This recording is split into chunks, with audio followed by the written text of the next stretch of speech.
بسم الله الرحمن الرحيم وأنزلنا إليك الذكر لتبين للناس ما نزل إليهم ولعلهم يتفكرون. السلام علیکم ورحمۃ اللہ وبرکاتہ. الحمد للہ وکفى وسلام علی عباده الذین اصطفى اما بعد. اعوذ باللہ من الشیطان الرجیم. بسم اللہ الرحمن الرحیم.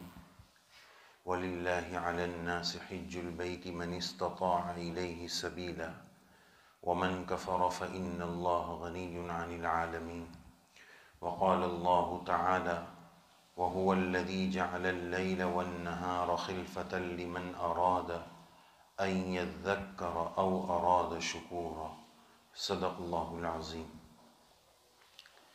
محترم برادران اسلام، عزیز و بزرگوں اور دوستو، اللہ تبارک و تعالیٰ کا بے انتہا شکر ہے، کرم ہے، انعام ہے، احسان ہے کہ اللہ تعالیٰ نے ہم سب کو اپنے اس مبارک گھر میں جمعہ کی نماز پڑھنے اور دین کی نسبت پر کچھ کہنے اور سننے کی سعادت اور توفیق نصیب فرمائی.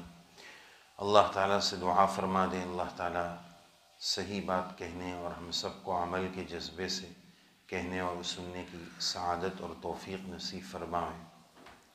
قرآن مجید کی ایک آیت تلاوت کی گئی شروع میں، وَلِلَّهِ عَلَى النَّاسِ. اس آیت میں اللہ تبارک و تعالیٰ نے حج کی فرضیت کو بتایا ہے. تو حج تو ویسے فرض ہوتا ہے، ذی الحجہ کے مہینے میں اس عبادت کو انجام دیا جاتا ہے، لیکن اس کی تیاریاں، اس کی فکریں چونکہ چند مہینوں پہلے سے ہوتی ہے، اس لیے مناسب یہ ہے کہ اس طرف تھوڑی توجہ دلائی جائے. اس لیے کہ حج جو ہے یہ اسلام کی جو بنیادی 5 چیزیں ہیں، جن 5 پلروں اور ستونوں پر اسلام قائم ہے، اسلام کی جو بنیادیں ہیں، اس میں سے ایک حج ہے. لیکن امت مسلمہ کا ایک بہت بڑا طبقہ اس فرضیت سے دور ہے. حج فرض ہو جانے کے باوجود الگ الگ بہانوں سے، الگ الگ عذروں کی بنیاد پر وہ حج نہیں کرتے ہیں. تو وہ کیا بہانے ہوتے ہیں اور حج نہ کرنے کے کیا نقصانات ہیں، یہ آپ کی خدمت میں عرض کرنا ہے. اللہ تعالیٰ نے اس آیت میں حج کی فرضیت کو بتایا ہے کہ وَلِلَّهِ عَلَى النَّاسِ حِجُّ الْبَيْتِ. لوگوں پر اللہ کے گھر بیت اللہ کا حج ان لوگوں پر فرض ہے، مَنِ اسْتَطَاعَ إِلَيْهِ سَبِيلًا، جن کے پاس آنے جانے کا خرچہ ہو، وہ اس کو ایفورڈ کر سکتے ہو، اس خرچہ برداشت کر سکتے ہو. تو زندگی میں حج ہر مسلمان پر ایک مرتبہ فرض ہے. ظاہر ہے کہ آج کے دور میں حج پر جانے کی 2 شکلیں ہوتی ہیں. ایک پرائیویٹ ٹور سے لوگ جاتے ہیں اور ایک گورنمنٹ کوٹے اور حج کمیٹی جس کو ہمارے یہاں بولتے ہیں اس سے جاتے ہیں. نسبتاً حج کمیٹی میں خرچہ کم لگتا ہے، کم خرچے میں حج ہوتا ہے. تو اب اس کا مطلب یہ ہوا کہ جس کے پاس حج کمیٹی سے جانے کا پیسہ ہے اور اتنا وہ مالی اعتبار سے کیپیبل ہے، تو اس پر زندگی میں ایک مرتبہ حج فرض ہے. اور اگر وہ نہیں کرتا ہے، ٹال مٹول کرتا ہے، ہیلے بہانے بناتا ہے، اللہ تعالیٰ فرماتے ہیں وَمَن كَفَرَ. اللہ تعالیٰ نے اس کو کفر سے تعبیر کیا ہے، جس سے ہم اندازہ لگا سکتے ہیں کہ فرض ہونے کے باوجود اس کو چھوڑنا کتنا بڑا گناہ ہے کہ اللہ تعالیٰ نے اس کو کفر فرمایا ہے. اور اسی بات کو اللہ کے نبی صلی اللہ علیہ وسلم نے اپنے فرمان علی شان میں ذکر فرمایا، جس کا خلاصہ یہ ہے کہ جس پر حج فرض ہو جائے اور وہ اس عبادت کو نہ کرے اور مر جائے، تو مجھے کوئی پرواہ نہیں ہے کہ وہ یہودی ہو کر مرے یا نصرانی ہو کر مرے، یعنی اس کا اسلام سے کوئی تعلق نہیں ہے. آج کل لوگ الگ الگ بہانے بناتے ہیں. ایک بہانہ اور ایک سوچ حج کے تعلق سے یہ ہو گئی ہے کہ بھائی جب سب بچوں کی شادیاں کر لیں گے، سب بچوں کا اپنا گھر ہو جائے گا، سب کا اپنا اپنا کاروبار ڈیولپ ہو جائے گا، پھر ہم حج پر جائیں گے. گویا یہ والی بات ہو گئی کہ 100 چوہے کھا کے بلی حج کو چلی، کہ آخر زندگی میں جائیں گے. اور اب جو لوگ پچھلے چند سالوں میں جا کر آئے ہیں، اللہ ہم سب کو بار بار لے کر جاوے، وہ یہ جانتے ہیں کہ اب یہ عبادت جوانی کی عبادت ہے، بڑھاپے کی عبادت نہیں. اس لیے جس پر فرض ہے پہلی فرصت میں اس فرض کو فکر کے ساتھ ادا کرنے کی کوشش کرنا چاہیے. یہ سوچ غلط ہے. اسی طرح اگر کوئی بچہ، کوئی بیٹا، کوئی جوان اچھا کاروبار کر رہا ہے، اس کے پاس اتنے پیسے ہیں کہ اس پر حج فرض ہے، تو اس کو کر لینا چاہیے. ایک سوچ معاشرے میں یہ بھی چلتی ہے کہ پہلے دادا حج کریں گے، پھر ابا کریں گے اور پھر پوتا کرے گا. حالانکہ پوتے کے پاس اتنا پیسہ ہے، ابا اور دادا کے پاس نہیں ہے، تو وہ سوچتا ہے کہ جب تک ان کا حج نہیں ہو میں کیسے کر سکتا ہوں. ارے بھائی، اسلام میں ایسا نہیں ہے. ہر عبادت سپریٹ ہے، ہر ایک پر الگ فرض ہے. کیا جمعہ کی نماز میں ایسا ہے کہ بھائی دادا 1 بجے والی جمعہ پڑھیں گے، پھر ابا 1:30 بجے والی پڑھیں گے، پھر مسجد ہدا میں جا کے پوتا 2 بجے والی پڑھے گا؟ ایسا نہیں ہے. ہر ایک پر اپنی فرض ہے. جس کو جہاں سہولت ہے وہ وہاں جا کر پڑھ لے. تو اس طرح حج میں یہ ترتیب غلط ہے کہ جب تک دادا نہیں کریں گے تب تک ابا نہیں کریں گے، ابا کا نہیں ہوگا جب تک پوتا نہیں کرے گا. جس پر فرض ہو گیا ہے اس کو حج کر لینا چاہیے. حدیث پاک میں اللہ کے نبی صلی اللہ علیہ وسلم کا ارشاد ہے، من اراد الحج فلیتعجل، کہ جس نے حج کا ارادہ کر لیا ہے، حج فرض ہو گیا ہے، وہ جلدی کرے، خواہ مخواہ ٹال مٹول نہ کرے. اس طرح لوگ جانے میں ایک شیطانی چکر یہ بھی ہوتا ہے کہ مکہ مکرمہ، بیت اللہ کی سرزمین، مسجد حرام اتنی پاک پوتر اور مبارک جگہ ہے، میں گنہگار ہوں، میرے ناپاک قدم اس دھرتی پر کیسے رکھ سکتا ہوں، میں کیسے جا سکتا ہوں. یہ بھی ایک شیطانی دھوکہ ہے کہ بھائی آگے کی بات کو ہم ایک مثال سے سمجھتے ہیں کہ واشنگ مشین میں کپڑے دھوئے جاتے ہیں، تو کون سے کپڑے دھوتے ہیں کہ جو بالکل صاف ہو، کلین ہو، استری کیے ہوئے ہو؟ نہیں، گندا کپڑا، میلا کپڑا، ناپاک کپڑا اس میں دھویا جاتا ہے.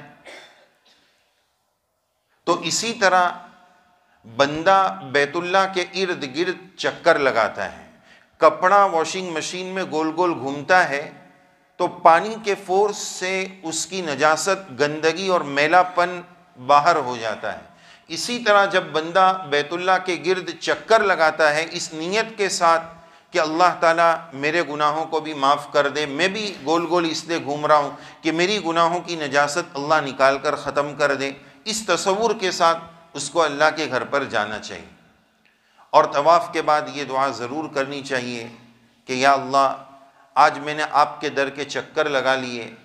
آپ کے در کے چکر لگا لینے کے بعد مخلوق کے در کے چکر لگانے سے پیارے اللہ ہماری حفاظت فرما دیجیے. ہے نا آج کل مخلوق کے در کے چکر لگانے پڑتے ہیں. میں اس کی 1-2 مثال آپ کو بتاؤں.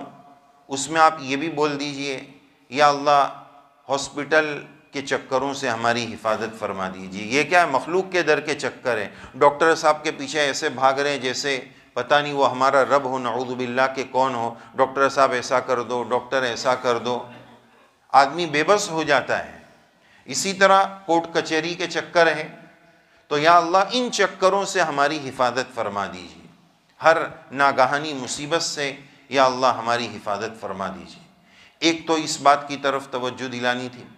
دوسرا، میں نے آیت شریفہ آپ کے سامنے تلاوت کی جس میں اللہ تعالیٰ نے ارشاد فرمایا کہ اللہ کی ذات وہ ہے جو رات کے بعد دن کو اور دن کے بعد رات کو لاتے ہیں. اسی طرح اللہ تعالیٰ موسموں کو چینج کرتے ہیں، سردی، گرمی، بارش. ابھی ٹھنڈی کا موسم چل رہا ہے. تو ہر موسم کی اسلام میں ہدایات ہیں. ہر ایک کے اپنے اصول ہیں۔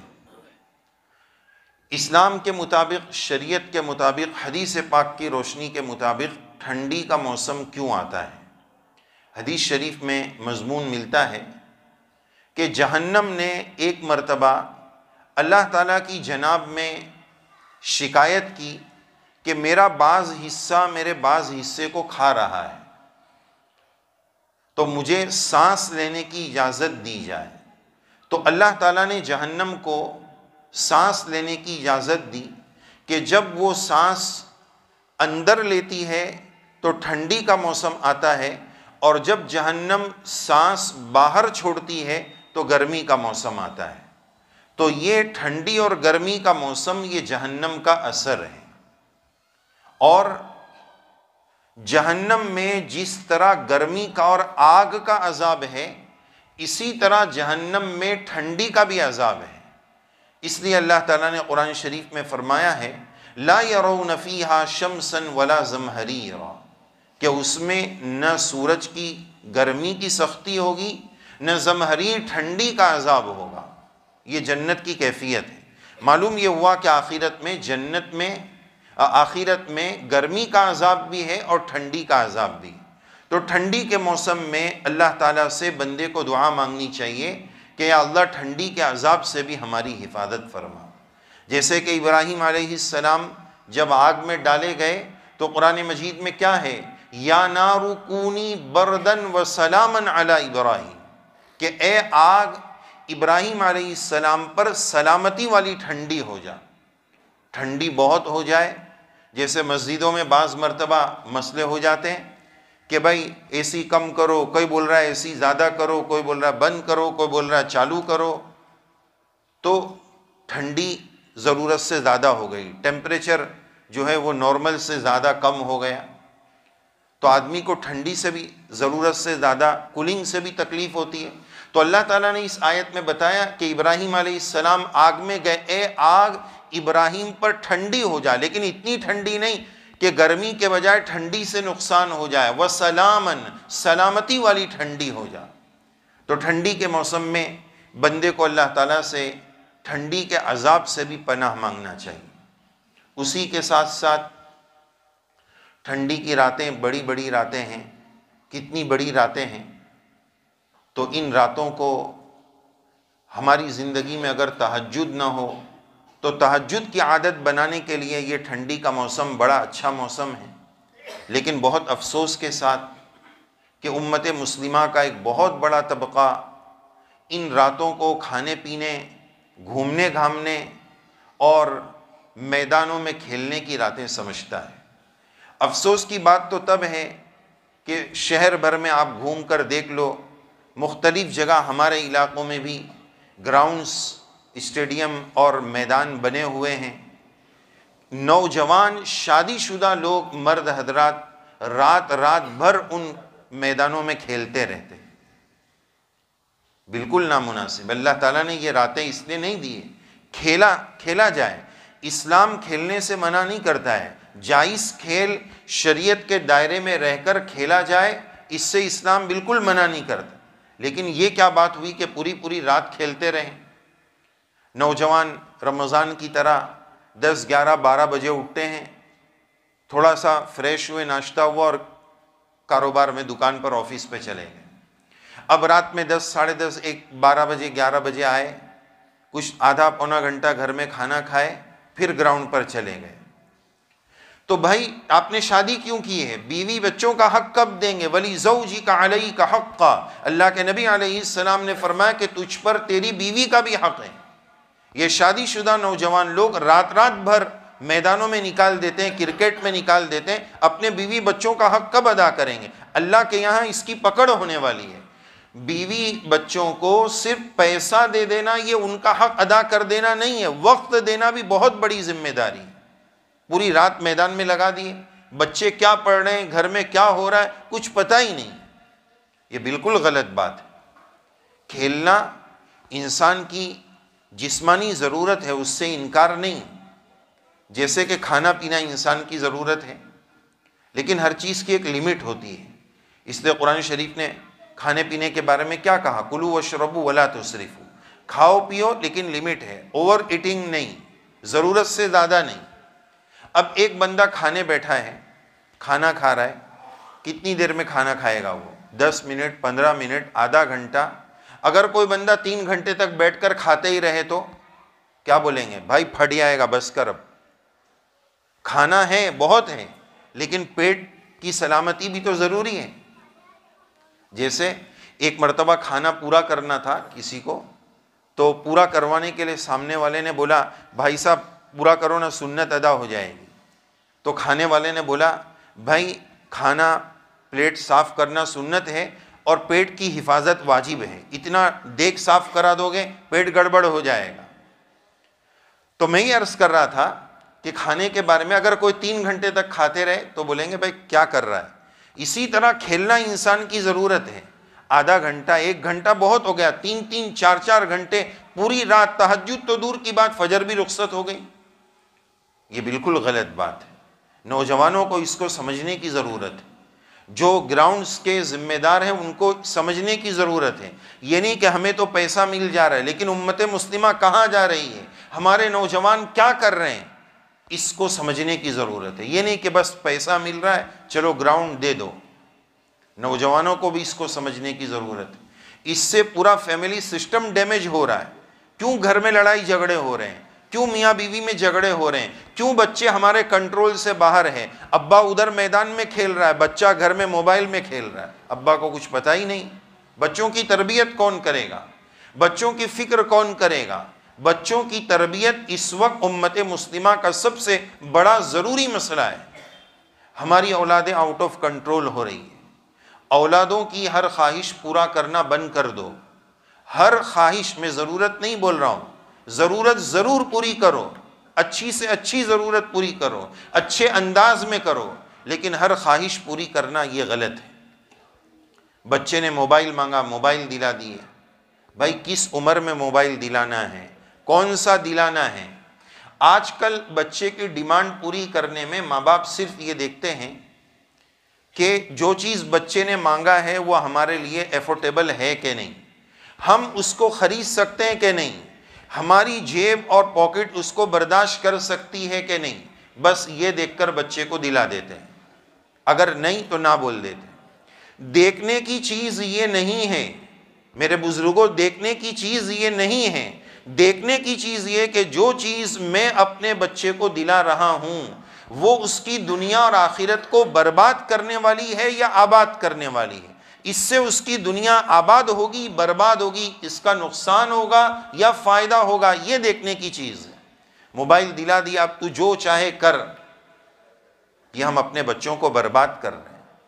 بھائی ہر خواہش پوری ہونے کی جگہ جنت ہے، ضرورتیں تو فقیروں کی بھی پوری ہو جاتی ہیں، خواہشات بادشاہوں کی بھی پوری نہیں ہوتی۔ ہم چاہتے ہیں کہ ہم اپنے بچوں کی ہر ہاں میں ہاں ملائیں، ایسا نہیں ہوگا، یہ تربیت کے خلاف۔ بیلنس کی ضرورت ہے۔ کسی نے بڑا پیارا جملہ کہا ہے بچوں کی تربیت کے تعلق سے کہ نہ ڈھیلا بنو نہ ڈھیلا بنو، نہ ڈھیلا بنو نہ ڈھیلا بنو۔ بچہ اگر بگڑا ہے تو اس کا بہت بڑا کارن اور بڑا ریزن یہ ہوگا کہ یا تو ڈھیلا بنا گیا ہے یا ڈھیلا بنا گیا ہے۔ بچے کو ضرورت سے زیادہ نرمی کا معاملہ کیا گیا ہے یا ضرورت سے زیادہ سختی بھی بچے کو بگاڑتی ہے۔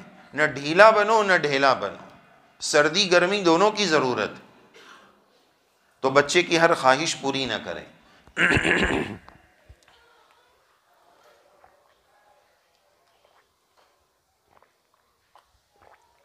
دوسری بات،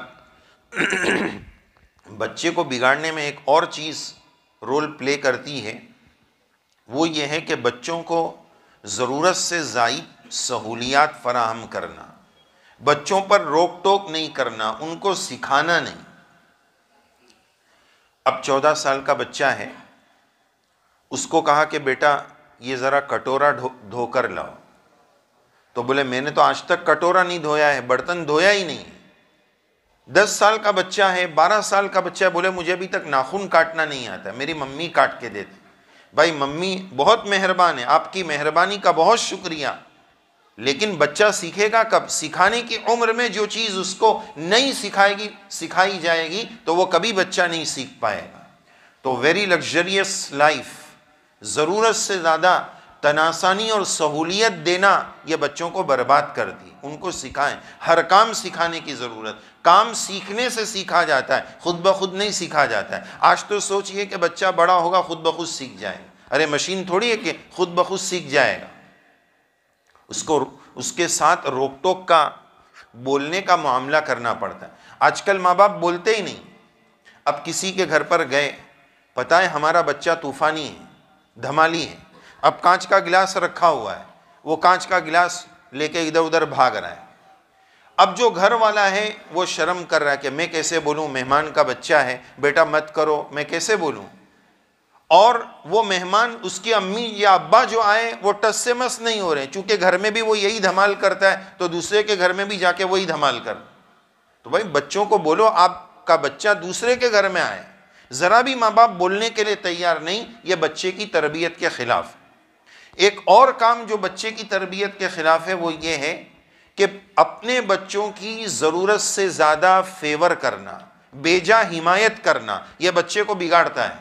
مجھے معلوم ہے کہ میرا بچہ یہ دھمالی ہے، یہ کام اس نے کیا ہوگا، اب پڑوسی شکایت لے کر آیا کہ آپ کے بچے نے ایسا کیا، تو ہم اس سے لڑ پڑتے ہیں، بچے کے سامنے لڑ رہے ہیں، تم کو میرے بچے سے پرابلم کیا ہے، اس کو بول رہے ہیں، جبکہ اندر سے معلوم ہے کہ یہ کانڈ میرا بچہ ہی کیا ہوگا، اندر سے یقین ہے، لیکن لڑنا ہے، بیجا اپنے بچے کی فیور کرنا ہے۔ آپ یہ جو کام کر رہے ہیں تو بچے کا حوصلہ بڑھ رہا ہے کہ جب بھی میں کوئی کانڈ کرتا ہوں تو میرے ممی پپا میری فیور کرتے ہیں، اس کا مطلب میں کانڈ کر سکتا ہوں۔ مجھے نہیں بولیں گے، وہ سامنے والے کو ہی بولیں گے، یہ بچے کو بگاڑے گا۔ تو ہر وہ کام جو ہمارے بچوں کو ہم بگاڑ رہے ہیں اس پر پورا فوکس کرنے کی ضرورت ہے۔ بچے کی تعلیم و تربیت کا پورا انتظام اور اہتمام کرنے کی ضرورت ہے۔ یہ تو سردی کے تعلق سے بات آ گئی کہ ہم بڑی بڑی راتیں ہیں، تہجد کا اہتمام کرنے کی کوشش کریں، رات جلدی سونے کی کوشش کریں، یہ نہیں کہ ایک دو دو بجے تک سو رہے ہیں، پھر 3 بجا دیے، پھر فجر کب پڑھیں گے، تہجد کب پڑھیں گے۔ زندگی میں تہجد کو آسانی سے داخل کرنے کے لیے ٹھنڈی کا موسم بہت اچھا ہے، اس کی فکر کریں، کوشش کریں۔ اسی طرح جن کے رمضان کے، ابھی رمضان اگلا قریب آ رہا ہے، پچھلے رمضان کے فرض روزے باقی ہے، گھر والی عورتوں کے باقی ہے، یہ ٹھنڈی کے موسم میں پرانا حساب پورا کرنے کا اہتمام کریں، فرض روزے جس کے قضا باقی ہے وہ پورے کریں۔ اسی طرح ٹھنڈی کے موسم میں جہاں انسان کھانے پینے کی بہت ساری سہولیات کا انتظام کر لیتا ہے، پھر ہمارے سورت والوں کا کیا کہنا کہ بھائی سالم پاک ہے، اور وہ کون سا وڑا آتا ہے، ہاں پوک وڑا، یہ سب کا ہم کتنا انتظام کرتے ہیں۔ دینی اعتبار سے ہم نے سوچا کہ دینی اعتبار سے ٹھنڈی کے موسم میں کیا کیا نیکی کر سکتے ہیں، اللہ کو کیسے راضی کر سکتے ہیں۔ ایک چیز میں نے آپ کو بتائی، ٹھنڈی کے عذاب سے اللہ کی پناہ مانگو۔ دوسری بات بتائی، رات بڑی ہے، تہجد کا اہتمام کرو، زندگی میں تہجد آئے گی۔ تیسری بات یہ بتائی، روزے باقی ہے تو وہ روزے رکھو یا نوافل کا روزے رکھنے کا اہتمام کرو۔ اگلی اہم بات کہ ذرا ہم کبھی بستی میں نکل جائیں، غریب لوگ راستے میں سوئے ہوئے ہیں، ان کے پاس اوڑھنے کا کمبل نہیں ہے، کسی کے پاس سونے کا بستر نہیں ہے، اور الحمدللہ اللہ نے ہمیں اتنا نوازا ہے کہ کسی بھائی کے پاس 10 سوٹر ہے، کسی کے پاس 8 سوٹر ہے، اور ایک بڑے میاں کے پاس 30 سال پہلے جہیز میں ساسو ماں نے جو سوٹر دیا تھا آج بھی یادگار رکھا ہوا ہے۔ ارے بھائی اللہ دے رہے ہیں تو پچھلا غریبوں کو بانٹ دو، لیکن وہ بانٹ ہی نہیں رہے، نیا جمع کر رہے ہیں۔ گھر میں انبار لگا ہوا ہے ٹھنڈی کے کپڑوں کا، لیکن دوسروں کو دینے کی توفیق نہیں ہے۔ یا تو اپنا مال دے کر ان کو ٹھنڈی کے کپڑے دیں، اللہ نے آپ کو بہت زیادہ کپڑے دے رکھے ہیں تو وہ اس میں سے آگے دیں۔ بہرحال یہ سب نیکی کے کرنے کے کام ہیں، اللہ ہم سب کو صحیح سمجھائے اور عمل کرنے کی توفیق نصیب فرمائے۔ تو یہ ٹھنڈی کا موسم، یہ چند کرنے کے کام ہیں، اور یہ اللہ کی نشانی ہے۔ رات کے بعد دن کا آنا، دن کے بعد رات کا آنا، ٹھنڈی گرمی بارش، یہ موسموں کا بدلنا، یہ اللہ تعالیٰ کی نشانی ہے۔ یہ لمن اراد ان یذکر، اللہ یاد دہانی کرا رہے ہیں کہ دیکھو یہ سب کے پیچھے کوئی ایک طاقت ہے، اس سے توحید کی دعوت ہے کہ بھائی دنیا کی کون سی طاقت ہے جو موسم کو بدل سکتی ہے؟ اللہ کی طرف سے بارش آ رہی ہے، کون اس بارش کو روک سکتا ہے؟ اللہ تعالیٰ کی طرف سے ٹھنڈی برس رہی ہے، گرمی آگ برسا رہی ہے، دنیا کی کون سی طاقت ہے، دنیا کی کون سی حکومت ہے جو اللہ کی اس قدرت کے آگے پنگا لے سکتی ہے؟ کوئی نہیں روک سکتا۔ یہ اللہ کی قدرت کی نشانیاں ہیں، یہ توحید کی نشانی ہیں، یہ اللہ کو ماننے کی نشانی۔ او اراد شکورا، یہ شکر گزاری کا موقع ہے کہ بھائی اگر آپ گرمی سے بہت پریشان ہو گئے تھے، آپ بارش سے بہت پریشان ہو گئے تھے، اب ویدر اور موسم معتدل ہو گیا ہے تو اللہ کا شکر ادا کریں کہ ہم گرمی سے پریشان تھے، ہم بارش سے پریشان تھے، ٹھنڈی بہت بڑھ گئی، اب اگلا موسم آ گیا، اللہ کا شکر ادا کریں۔ تو یہ موسموں کا بدلنا یہ اللہ کے شکر ادا کرنے کا ذریعہ ہے۔ اللہ تعالیٰ ان باتوں پر ہم سب کو عمل کرنے کی توفیق نصیب فرماوے۔ ایک آخری بات جس کی طرف توجہ اور دلانا چاہوں گا کہ یہ چند سالوں پہلے جو کورونا آیا، کووڈ آیا، اس میں ہمارا اس نے جو دنیاوی اور دینی بہت سارا نقصان کیا۔ ان نقصانوں میں ایک نقصان، دینی نقصان یہ بھی ہوا کہ ہمیں شارٹ کٹ جمعہ پڑھنے کی عادت ہو گئی۔ اس میں کیسا جمعہ ہوتا تھا کہ بھائی 1-2 منٹ کا خطبہ دے دو، جلدی سے ختم کرو، گھر پہ جانا ہے، ماسک لگانا ہے، یہ وہ۔ تو وہاں سے ہم نے دیکھا کہ عادت بہت ہماری بگڑ گئی۔ ابھی دیکھو بیان پورا ہونے، ابھی بھی اندر کی مسجد ہماری پوری بھری نہیں۔ کوشش کرنا چاہیے، یہ جو دین کی باتیں ہوتی ہے یہ ہمارے ایمان کی چارجنگ ہے۔